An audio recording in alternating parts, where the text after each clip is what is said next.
හයි ළමයි මේ වීඩියෝ එකෙන් කතා කරන්නේ අවම මිල ගානක්. අවම මිල කියන්නේ මොකක්ද? අවම මිල දාන්නේ ඇයි? අවම මිල දාන්න ඕන තියෙන මිලට වඩා අඩු වෙනද වැඩි වෙනද? අවම මිල දැම්ම මොකද වෙන්නේ? සම්පූර්ණයෙන්ම ගානින් කතා කරනවා. සම්බ නැතුව හදපු ආර්ථික විද්‍යා බ්‍රෑන්ඩ් එක සඳුන් පතිරණ අකුර ගාල්ල ලංකාවටම ඔන්ලයින් 0.77 මේ අවම මිලෙන් ඇති වෙන ප්‍රතිපාක මත ඉස්සරහට යාට ඊළඟ වීඩියෝ දෙකකින් හම්බ වෙනවා ඌණ පූරණ ගෙවීමයි අධිසැපයම මිලට ගැනීමයි කියන ගණන් දෙක. හරි. ඉතින් ඒ දෙක කරන්න නම් ඔයා මේක ඔයා මුලින්ම හරියට අල්ලගෙන ඉන්න ඕනේ. හරිද? හරි. ඔයා අහලා තියෙනව නේද? උපරිම මිල පාලනය ඔයා කලින් වීඩියෝ එකේ බලන්න ඇති. හැබැයි මෙතන කතා කරන්නේ අවම මිල පාලනය. අවම මිල පාලනය. ගොයම් කපන කාලෙට වී සැපයුම වැඩි වෙනව නේද? ඔව්. ගොයම් කපන කාලෙට වී සැපයුම වැඩි වෙනවා. හරි. එතකොට ඔයා දන්න තියරිය තමයි සැපයුම වැඩි වෙනකොට සැපයුම් වක්‍රය දකුණට විතැන් වෙනවා. ඒ නිසා භාණ්ඩයේ මිල එන්න අඩු වෙනවා. එතකොට මෙන්න මෙහෙම ගොයම් කපන්න කලින් වී කිලෝවක් රුපියල් 100ට තිබ්බා. ගොයම් කපන නිසා වී වල මිල එන්න අඩු වෙන්න ගත්තා. හරි. දැන් වෙළඳ පොලේ සමතුලිත මිල රුපියල් 80යි. හරිද? දැන් තියෙන මිල 80යි. දැන් එතකොට මෙහෙම මිල අඩු වෙන එක නිෂ්පාදකයට හොඳයිද? හොඳ නෑ. ඒ නිසා නිෂ්පාදකයට අවාසි. එහෙම නැත්නම් අසාධාරණයි. අන්න එතකොට වෙළඳ පොලට රජය මැදිහත් වෙනවා. මේ මිල මෙහෙම අඩු වෙන නිසා නිෂ්පාදකය පව්. ඒ නිසා රජය වෙළඳ පොලට මැදිහත් වෙනවා. ඇයි වෙළඳ පොලට මැදිහත් උනේ? වෙළඳ පොලේ තියෙන මිල නිෂ්පාදකයන්ට එහෙම නැත්නම් සාධක සපයන්නන්ට අවාසි හා අසාධාරණ වෙන විට. ඒ නිසා රජයේ වෙළඳ පොලට මැදිහත් වෙලා කියනවා අද මධ්‍යම රාත්‍රියේ සිට වී සඳහා අවම මිල රුපියල් 120යි. එතකොට රජය මේ විදියට අවම මිලක් දැම්මට පස්සේ පුතේ ඒ අවම මිල දාන්නේ තියෙන මිලට වඩා වැඩි මිලක්. හරිද? එහෙම දැම්මට පස්සේ මේ මිලට වඩා අඩුවෙන් 110කට විකුණන්න තහනම්. ඔය අවම මිලට වඩා අඩුවෙන් විකුණන්න තහනම් උනාට ඔය මිලට වඩා වැඩියෙන් විකුණන්න පුළුවන්. හරිද? ඒතර මතක තියාගන්න අවම මිල දාන්නේ සමතුලිත මිලට වඩා වැඩි මිලක්. ඒ අවම මිලට වඩා වැඩියෙන් භාණ්ඩ විකුණන්න අවුලක් නැහැ. හැබැයි ඒ අවම මිලට වඩා අඩුවෙන් භාණ්ඩ විකිණීම නීති විරෝධී වෙනවා. හරිද? අවම මිල දාන්නේ නිෂ්පාදකයන් ආරක්ෂා කරන්න. ඒ නිසා දාන්න ඕන අවම මිල තියෙන මිලට වඩා මොන මිලක්ද? වැඩි මිලක්. පැහැදිලිද? හරි. ඒ කතාවත් අපි ඒ විදිහට ඉවර කරමු. හරි. දැන් ලස්සනට ලියන්න ඔයා ගානක්. ලස්සනට ලියන්න ගානක්. මයික් එක ගහගන්න බැරුණානේ අනේ. හරිද? ලස්සනට ලියන්න ගානක්. හරි.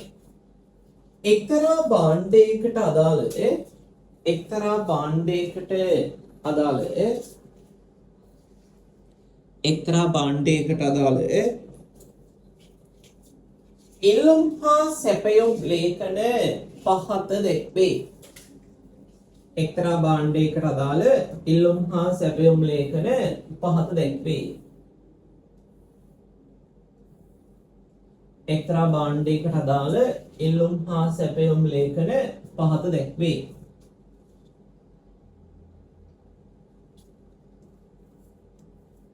මිල ඉල්ලුම් ප්‍රමාණය සැපයුම් ප්‍රමාණය.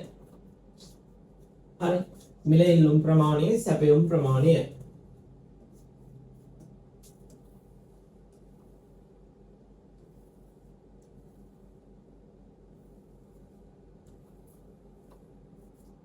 හරි. මිල ඉල්ලුම් ප්‍රමාණය සැපයුම් ප්‍රමාණය. මිල දාන්නේ 4 8 12 16 20.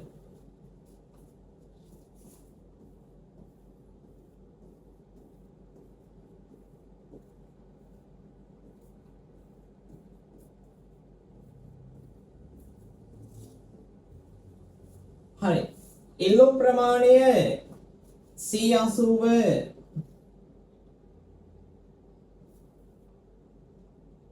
60 40 20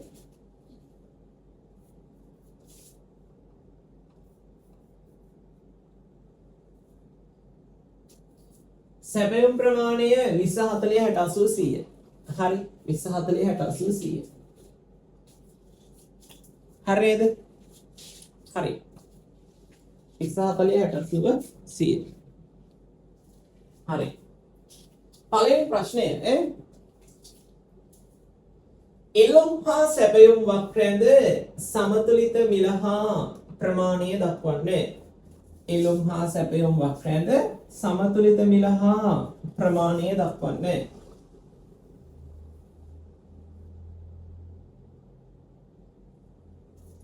හරි. තනින් කරන්න ඔයාලට පුළුවන්. හරිද?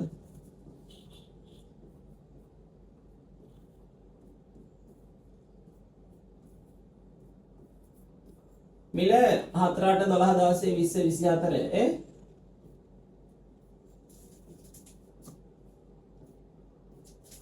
ප්‍රමාණය 20 40 60 80 100 120.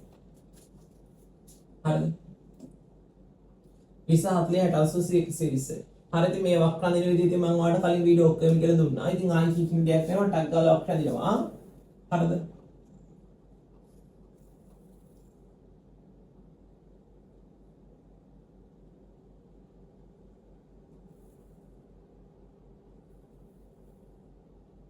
හරි. මිලෙනවා 12ක් ප්‍රමාණිනවා 60ක්. හරිද? හම්බෙන්න මේ වීඩියෝ එක හම්බ වෙනවා මුල් වීඩියෝ ටික බලලා ඉන්න. අර මුල් වීඩියෝ වල මේ වක්‍ර ටික අඳින විදිය ඔක්කොම ටික ලස්සන කියලා දීලා තියෙනවා. මේ තුන්වෙනි පාඩමේ බදු කතා කරා, සහනාධාර කතා කරා, උපරිම මිල, අවම මිල තමයි මේ කතා කරන්නේ යන්නේ. හරිද? හරි. මේ වීඩියෝ ටික බලලා ඉන්න. මේ වීඩියෝ ටික බලන් ආවට පස්සේ ආට ලොකු දැනුමක් එනවා. හරි. ඉවරයි. මේක S මේක D. හරි. සමතෝලිත මිල 12යි ප්‍රමාණය 60යි. හරිද?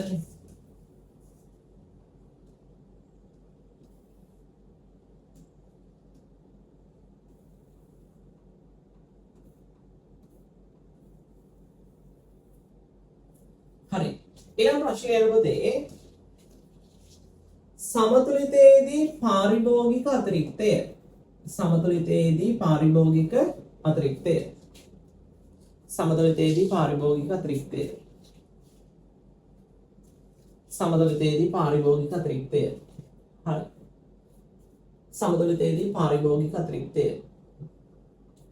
පාරිභෝගික අතිරික්තය කියන්නේ පාරිභෝගිකයා ගෙවන මිලට උඩින් ටික නේද? හරි. දැන් මෙන්න මේක තමයි පාරිභෝගික අතිරික්තය. පාරිභෝගිකයා ගෙවන මිල මේක තමයි පාරිභෝගික අතිරික්තය. හරි. ඒක හොයමු දෙකෙන් එක වැඩි කරනවා මෙන්න මේ පැත්තේ තියෙන දුර කීයද? 60යි. වැඩි කරනවා මෙන්න මේ පැත්තේ තියෙන උස 12යි. උත්තරය වෙනවා 60යි කියන්නේ 30යි 360යි. පාරිභෝගික අතිරික්තය 360යි. මේකෙන්නේ වටිනාකමක් නිසා රුපියල් කියලා ලියනවා. හරිද? පාරිභෝගික අතිරික්තය 360යි.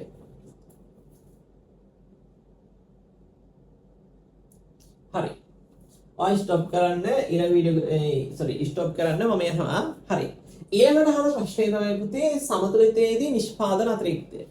මෙන්න මේ නිෂ්පාදකයා ලබන මිල 12යිනේ. ඒ 12ට පල්ලිහා සැපයුම් වක්‍රයට උඩින් මෙන්න මේ ටික තමයි අපි නිෂ්පාදන අතිරික්තය විදිහට ගන්නෙ. ඉතින් නිෂ්පාදන අතිරික්තය මම හොයනවා. නිෂ්පාදන අතිරික්තය සමානයි ත්‍රිකෝණයක් නිසා දෙකෙන් එක වැඩි කරනවා මේ දුර 60යි. මේ දුර 12යි. උත්තරේ එනවා රුපියල් 360ක්. හරි. මේ සාමාන්‍ය කතා දෙක. හරි. ඔය කතා දෙක නේ මට ඔයාලට කියලා දෙන්න ඕන උනේ අවම මිල කතාව. හරි.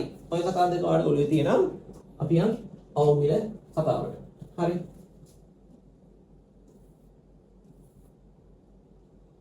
හරි. ලේනපතේ යටින් මෙහෙම රාජ්‍ය ස්ටොප් කළා යන් ඉස්සරහට. හරිද?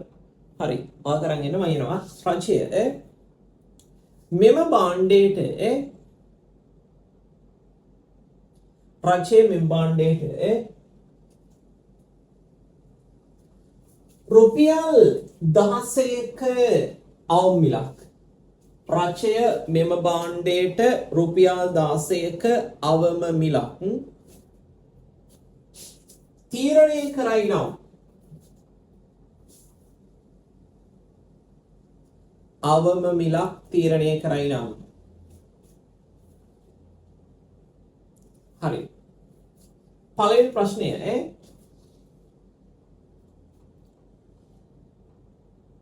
අවම මිල යටතේ ඉල්ලුම් ප්‍රමාණය එක දෙක අවම මිල යටතේ සැපයුම් ප්‍රමාණය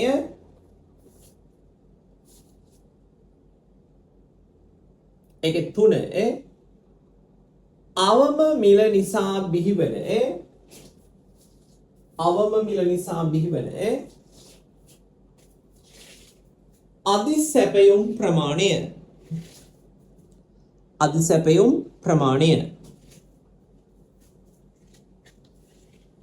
අධිසැපයුම් ප්‍රමාණය හරි අධිසැපයුම් ප්‍රමාණය පුතේ මේ මම මෙන්න මේ ටික මකනවා හැබැයි ඔළුවේ තියාගන්න පාරිභෝගික අතිරික්තය 360යි 360යි ඉස්සරහ පේජ් වලට ඇඩ් කරන්න කම්මැලි මම නිසා මේ ටික මකනවා හරිද මට මෙන්න මෙතන ඔයාලට ගන්න කියලා දෙන්න තියෙනවා හොඳයි ඒකෙන් මම මේ ටික මකන්නේ හරිද හරි දැන් අවම මිල නිසා බිහි වෙන ඉල්ලුම් ප්‍රමාණය සැපයුම් ප්‍රමාණය අධිසැපයුම් ප්‍රමාණය හරි පුතේ අපිට කිව්ව මිල කීයද මිල රුපියල් 16 හරි දැන් කරන්න තියෙන්නේ ඔය අවම මිල 16 නේ ඒ 16 ගාව අඩනවල තියලා ඔයා මෙන්න මේ විදියට ගහලා ලියන්න මේ තමයි අවම මිල හරි ඒ තමයි අවම මිල හරිද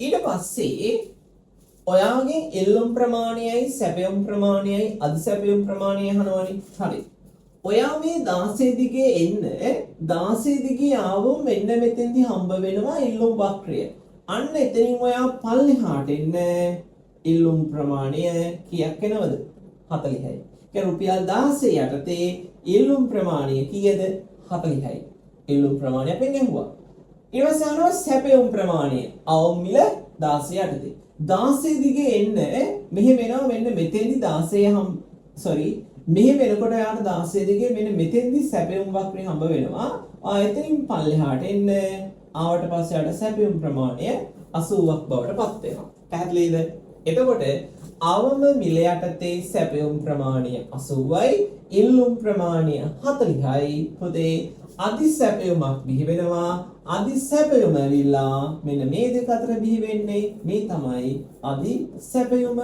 අධිසැපයුම් ප්‍රමාණය කීයද 40යි එයි සපයන්නේ 80යි ඉල්ලන්නේ 40යි වැඩිපුර හදපු ගාන 40යි ඒක තමයි අධිසැපයුම ක්ලියර් නේද හරි කොහොමද 16 යටතේ ආවා මෙතනින් පල්ලෙහාට ආව ඉල්ලුම් ප්‍රමාණය හෙව්වා මෙතනින් පල්ලෙහාට ආව සැපයුම් ප්‍රමාණය හෙව්වා වැඩිපුර සැපයුම් ප්‍රමාණය තමයි මෙන්න මේ ප්‍රමාණය ඒක තමයි අධිසැපයුම 40යි හරි ස්ටොප් කරලා බලන්න මම එන ඉස්සරහට ඊළඟ කාරණාව තමයි ඔයාගෙන් ඊළඟට අහන ප්‍රශ්නය තමයි පුතේ අවම මිලෙන් පසු පාරිභෝගික අතිරික්තය හරිද අවම මිලෙන් පස්සේ පාරිභෝගික අතිරික්තය දැන් පාරිභෝගිකයා භාණ්ඩ 40යි නේ ගන්නේ පාරිභෝගිකයා භාණ්ඩයට රුපියල් 16ක් ගෙවනවා. ඒතර පාරිභෝගික අතිරික්තය කියන්නේ පාරිභෝගිකයා ගෙවන මිලට පාරිභෝගිකයා ගෙවන ප්‍රමාණය හා සම්බන්ධයෙන් ඊට උඩ තියෙන ටික. පාරිභෝගිකයා ගෙවන මිල 16යිනේ. එයා ගන්නේ භාණ්ඩ 40යි. ඒ නිසා මෙන්න මෙතනින් උඩ මෙන්න මේ ටික තමයි පාරිභෝගික අතිරික්තය වෙන්නේ. මම ඒක ලියනවා. මේ තමයි පාරිභෝගික අතිරික්තය. මේකනම් පාරිභෝගික අතිරික්තයේ වර්ගඵලය හොයන්න ඕනේ. දෙකෙන් එක වැඩි කරනවා මේ දුර ඇවිල්ලා 40යි මේ දුර ඇවිල්ලා 8යි. උත්තරේ වෙනවා 160. උත්තරේ 160යි.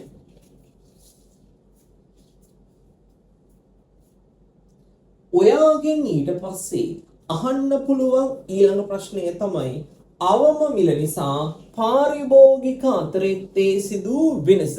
අවම මිල නිසා පාරිභෝගික අතිරික්තයේ සිදු වෙනස ඇහුවට පස්සේ හොයන්නේ කොහොමද? පුතේ අවම මිලට කලින් පාරිභෝගික අතිරික්තය 360යි. අවම මිලෙන් පස්සේ පාරිභෝගික අතිරික්තය 160යි. ඒ කියන්නේ පැහැදිලිවම පේනවා කලින් ගානට වඩා දැන් ගාන අඩුයි. අඩුයි කියන්නේ පාරිභෝගික අතිරික්තය අඩු වෙලා. ඒ නිසා මේ අවම මිල නිසා පාරිභෝගික අතිරික්තයේ වෙනස කොපමණද කියලා ප්‍රශ්නේ විදියට ආවොත් ඔක හොයන්නේ මෙහෙමයි. වැඩි කෙනාගෙන් අඩු කෙනා අඩු කරනවා ලියනවා අවම මිලට පෙර පාරිභෝගික අතිරික්තය 360යි. අවම මිලෙන් පසු පාරිභෝගික අතිරික්තය 160යි. වෙනස 200යි. ලියනවා පාරිභෝගික අතිරික්තයේ අඩුවීම. හරිද? අවම මිලට පෙර පාරිභෝගික අතිරික්තය අපි හෙව්ව 360යි. අවම මිලට පසු පාරිභෝගික අතිරික්තය 160යි. වෙනස ඇවිල්ලා 200ක අඩුවීම. හරිද? හරි. ඔය ස්ටොප් කරලා තියාගන්න. පුතේ මම යනවා ඊළඟ ප්‍රශ්නෙට. පාරිභෝගික අතිරික්තය වුවට පස්සේ අපෙන් අහන ඊළඟ ප්‍රශ්නය තමයි පුතේ නිෂ්පාදන අතිරික්තය. නිෂ්පාදන අතිරික්තය දැන් හොයන්න ඕන නිසා මම මේ ටික මකනවා. හරිද? දැන් බලන්න භාණ්ඩයට මිල රුපියල් 16 දැම්මට භාණ්ඩය 16 ගානේ භාණ්ඩ 80ක් හැදුවට නිෂ්පාදකය 80 හැදුවට පාරිභෝගිකයේ ගන්න භාණ්ඩ 40යි. මම භාණ්ඩ 80ක් අරගෙන ආවට පාරිභෝගිකයේ ගන්නේ භාණ්ඩ 40 නම් මට වාසියක් එන්නේ භාණ්ඩ 80ටම නෙවෙයි භාණ්ඩ 40ට. ඇයි මම වැඩිපුර ටික හදලා වැඩක් නෑනේ. ඇයි? භාණ්ඩ 80ක් හදන්න පුළුවන්. හැබැයි 46යි ගන්නේ. මම ඉතින් වැඩිපුර 40 ගෙනල්ලා බලන් ඉඳලා වැඩක් නෑ. ඒ නිසා පුතේ මතක තියාගන්න අවම මිල යටතේ නිෂ්පාදකයට භාණ්ඩ 80ක් හදන්න පුළුවන් වුණාට නිෂ්පාදකයා හදන්නේ භාණ්ඩ 40ක් විතරයි. ඒ කියන්නේ අවම මිලෙන් පස්සේ පාරිභෝගිකයා ගන්න ප්‍රමාණයමයි නිෂ්පාදකයට හදන්න වෙන්නේ. ඇයි? මේ වැඩිපුර ටික හදලා කරන්න දෙයක් නැති නිසා. ඒ නිසා නිෂ්පාදන අතිරික්තය කෝ කියලා බලමු. නිෂ්පාදන අතිරික්තය වෙන්නේ පුතේ නිෂ්පාදකයාට ලැබෙන මිල දැන් කීයද? 16යි.